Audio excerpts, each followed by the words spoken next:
Living your best life with senior choices for you. Welcome. I'm your host, Brent Veasey, and as always, we got to get it out of the way. How do we get in touch with you, Brent? It's really simple. You can call or text 936-900-3190, or you can reach out to me on the Instagram at senior_choices. All right. Well, there's just too much going on out there, folks, isn't there? It's really, really nuts right now with all the stuff that's going on in the world, in our country, in our state, everywhere. So I'm going to start with something that we've talked about already, but I want to go into it a little bit more in depth before we get into some other things. And that's the annual enrollment period for Medicare that's going on right now. Okay.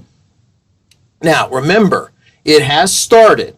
Okay. It started on October 15th. So we're now a full week and some change into the annual enrollment period. And what I wanted to do today was kind of walk through some things that we've talked about in our show a little bit in the past, but I want to remind people of right now, okay? And these are some do's and don'ts that we need to think about when we're doing our insurance shopping, okay? The first big do that you need to do is look at that annual notice of change, the ANOC, that was mailed to you, people on Medicare, back at the end of September. So this document's going to tell you everything you need to know about your current insurance plan and what's going to happen on January 1st with it. Okay? All the stuff that's going to change, both positive and not so positive. Okay? It's going to tell us all the changes, okay, regarding that health plan that you currently have right now. Okay?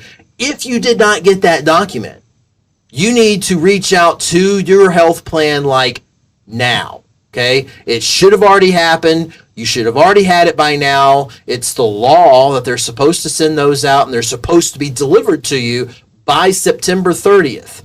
So all of this is important stuff that should be happening and done. Okay?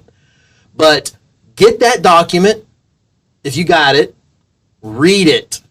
Okay? Read it. Know what's changed, both positive and negative. Okay? Then, as part of this document, they're going to probably send you a new provider directory or give you information on how you can see what providers are now in the network for the health plan. You need to check that out. Okay? Because you want to make sure that your doctors, all of your doctors, are on the health plan that you currently have. Okay? This can change, and it often does. Okay? So you want to make sure that you and your doctor are on the same health plan, right? Because you still want to see your doctor. That's an important one. So you should have a document or some information as part of this package that's going to walk us through how to verify that all your doctors are on the health plan's network. Okay? Then there should also be a document in there called the formulary. Okay? It's a list of all the drugs that the health plan covers, and then at what level of coverage they provide, whether it's tier 1, tier 2, tier 3, tier 4. Okay? So, if you've got a bunch of drugs that you're taking that have been prescribed to you by your doctor, then you need to make sure that these drugs are on that document, on the formulary, and you want to make sure that you know exactly how much you're going to have to pay for them. Okay? They should have a copay listed next to them on that document that's going to show how much you're going to have to pay for that drug when you are going and getting it from your pharmacist. Okay? So you want to check that out and make sure you understand what's happening regarding your doctors, your drugs, okay? And then There should also be a summary of benefits as part of this package. Okay?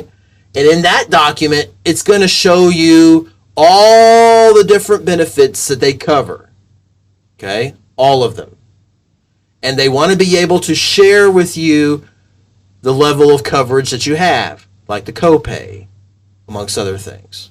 Okay? That's something that's very important for you to use to see that if you have any kind of conditions right now, then how much is it going to cost for you to get those treated? That's another important one for you to be able to verify. Okay? Once you've done all this, okay, then you have some thinking you want to do. Okay? And the thinking's going to be involving, all right, is this still a great health plan for me to be on? Is it going to cover what I need to have covered or not? Is my doctor on it or not? Is my drugs on it or not? Those are the things that you've got to verify. And it's all going to be done through that annual notice of change package. Should be a package. Big envelope sent to you that's going to have these other pieces of information in it. Documents, hopefully. Booklets, maybe. Okay? But they should have all this information available to you. Some of it may be available online now only. I don't know what the requirements are for sure.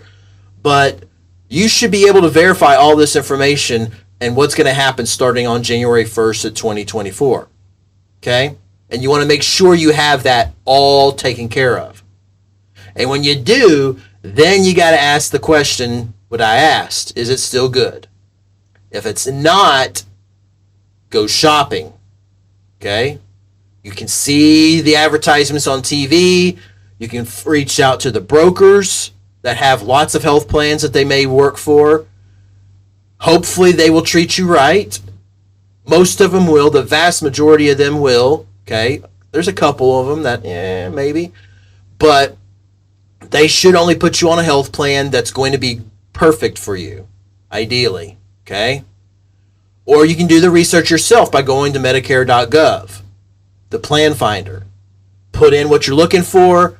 They'll tell in your area, your zip code, and they'll tell you all these health plans that are available, and you can shop on Medicare.gov as well. Okay? So these are the tools that are out there, folks.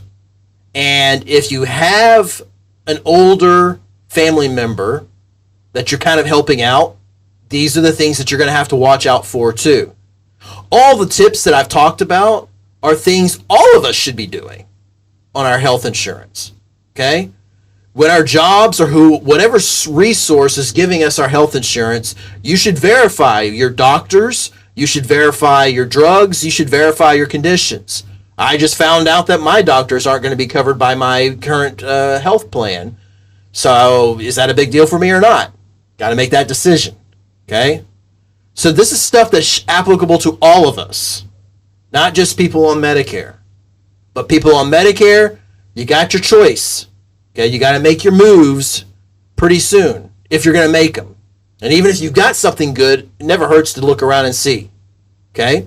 So in our next segment, after this station break, we're going to finish this topic and then move on to some of the other big stories that are going on out there right now here on Senior Choices. Stay tuned.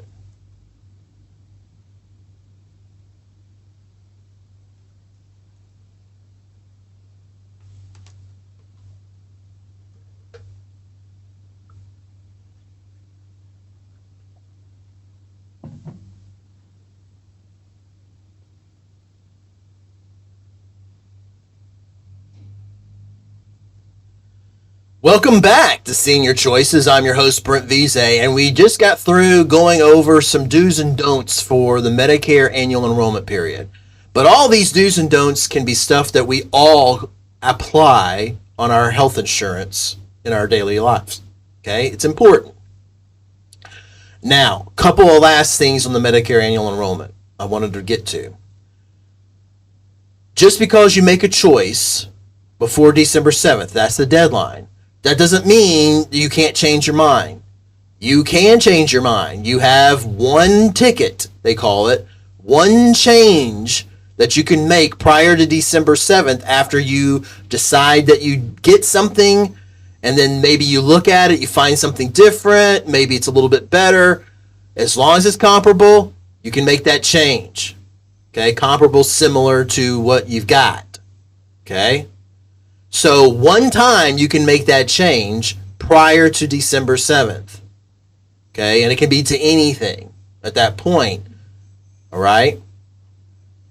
But once you make that one change, then you're basically locked in until, after January 1st.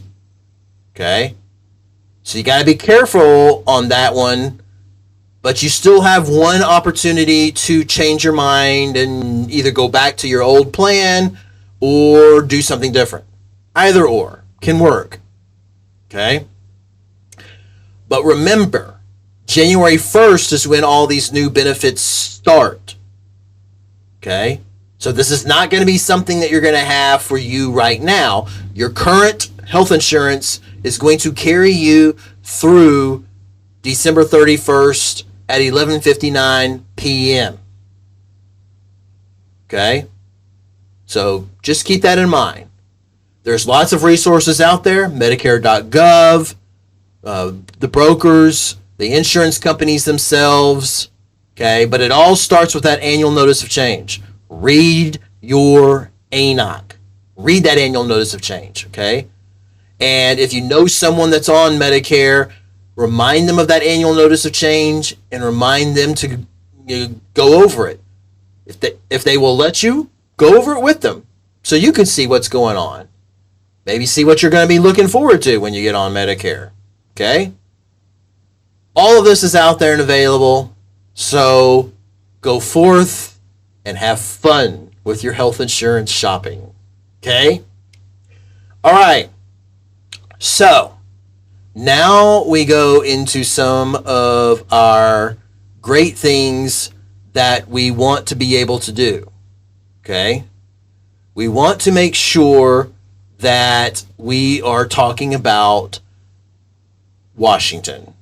And what's going on in Washington right now? What's going on in Washington right now? Well, there's a lot of things going on in Washington right now, but one thing that's not going on in Washington right now is our House of Representatives is functioning and working on legislation that's going to help our country. The House of Representatives has no speaker, okay? And we've talked about it, but we've been working on this and it hasn't happened yet. They've gone through 3 candidates so far, okay, in one way, shape, or form, more or less. Well, actually, they're on their 3rd candidate today. The Republicans met today, and they came out and have chosen their speaker designee, is what they call it. And it's a guy named Tom Emmer. He is the 3rd ranking House Republican. So you have the speaker, then you have the majority leader, and then you have the majority whip. This is the person that goes and on every vote, they make sure they have enough votes. If people aren't voting yes, and it's something the party wants, then the whip basically tries to convince them to be able to vote for the legislation that the majority is hoping to bring to the floor. So very important position. This guy is from Minnesota. And he is generally, for the most part, liked by most all Republicans in the House of Representatives. Except for a couple of dozen of them. Apparently, after they had their vote, which was a secret ballot vote, and he had the majority of the caucus vote for him, he said, you know what? I want to make sure before we go to the House floor and need 217, because remember, you have to have 207. You have to have one more than half of all the members in Congress vote for the speaker. Okay, that's how it works. So 217 right now is a magic number because they have 433 members that are officially seated. So 217, 216, 433, 217 is the magic number. Right now, that means they can lose 4. Republican votes on any candidate because they have 221 Republican members in the House of Representatives versus 212 Democrats. Right now, they had another roll call vote in their Republican group today, and there were 26 of those 221 members not vote for Congressman Emmer. 26. Most of these guys and gals are part of a group called the Freedom Caucus that are the most conservative of the Congress people that are out there. And what we have here is a group that is now not voting for this guy because of votes that he's taken in the past, where he actually voted to avoid a debt default, voted to make sure that we have a government funded for a little while longer, and he took another controversial vote from these people's perspectives. Both, basically, he's been voting to have things get done. And because of that, they're not going to vote for him now. And now, a certain former president that we are all aware of has came out after he spoke to this guy over the weekend and said that he's not for him either. And now he's telling all these guys and gals not to vote for him because he's just a Republican in name only, rhino. And because he's actually worked on getting things done for the American people. That's his crime that he has committed in Congress, is getting things done.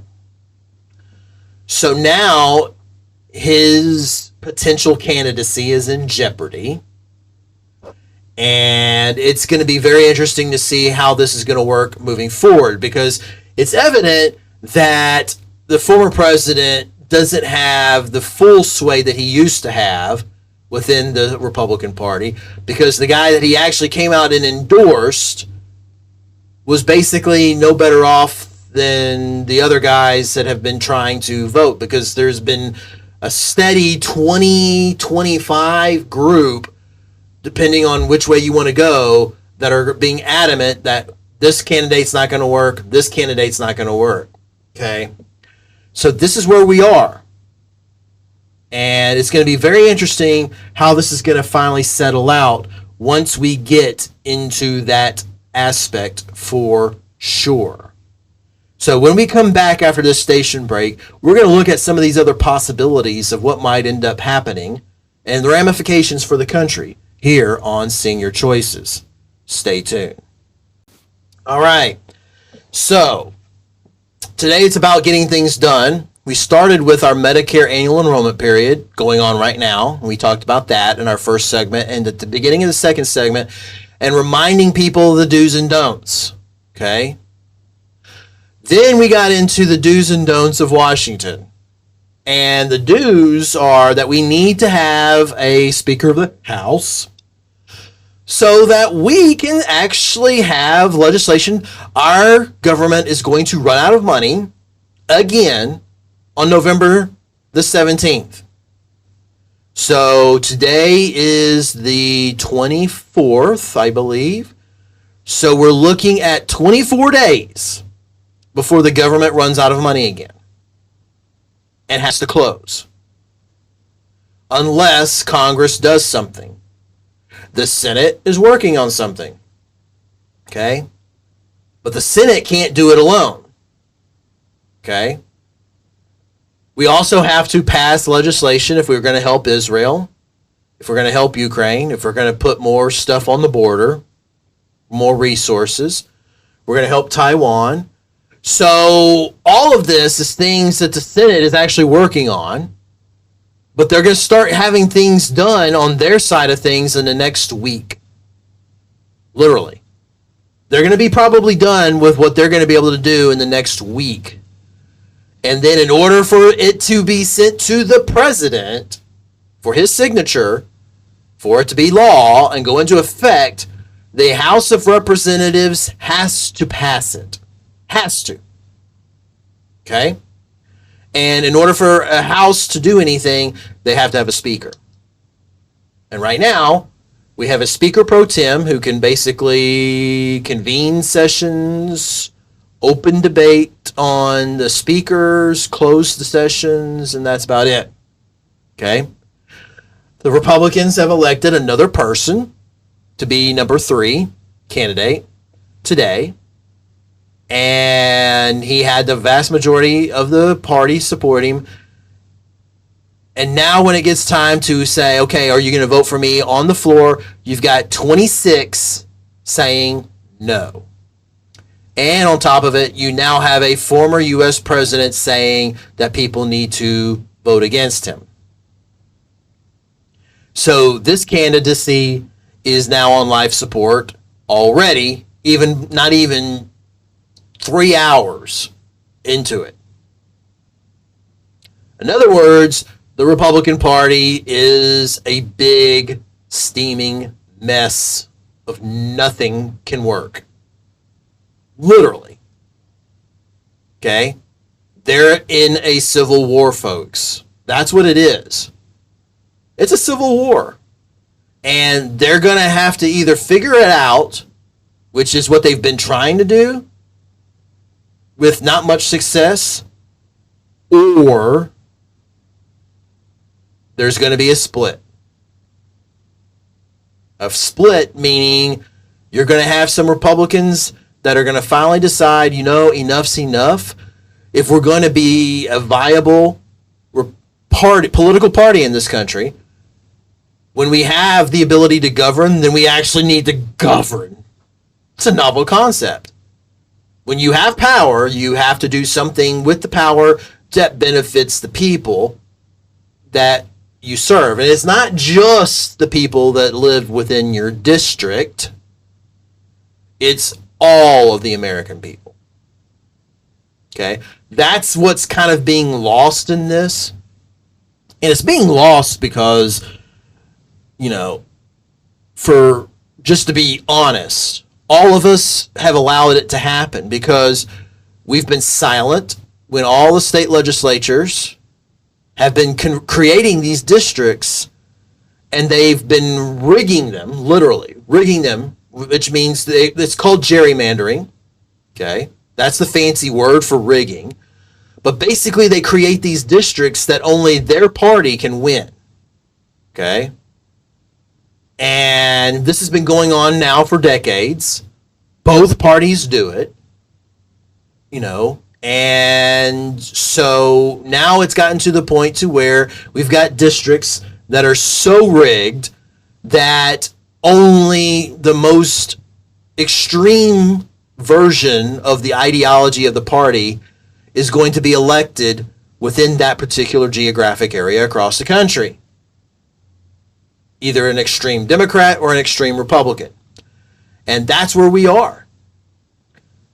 There's 22, I think I've mentioned this, there's 22, 23 states that actually have nonpartisan groups, committees, that do the legislative redistricting every 10 years.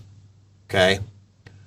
And now you have a state where they're even challenging the nonpartisan groups' redistricting map.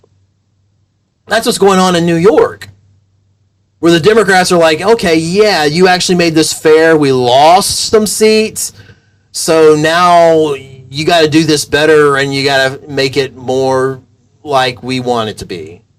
And they're actually gone to court to do that.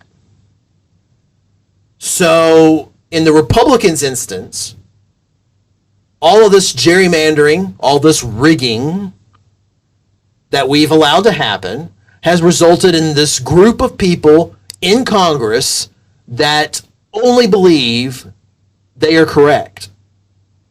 And no matter what, if you're not doing what we want, then nothing needs to happen. Literally. That's their bottom line is you do it our way or there's no way anything's going to happen because we're just not going to allow it to happen. And that's where we are now. So the only way that gets broken, that spell gets broken, is the group of other Republicans that are sitting there and extremely frustrated, extremely angry that these people are doing this. They have to actually stand up and say, enough.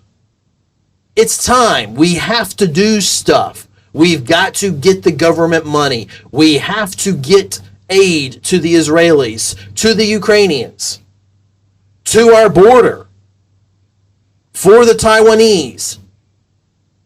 We have to do this. We have to start legislating, passing laws.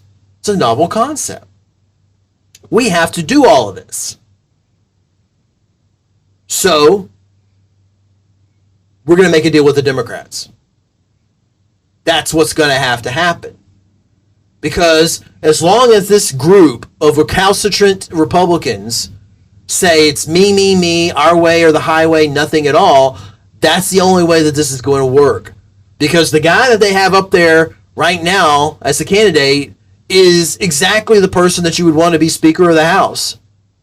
Someone that's going to make things happen for us, the American people, and he's not going to get elected. When we come back after the station break, we're going to talk more about this aspect and some other things that's happening here on Senior Choices. Stay tuned.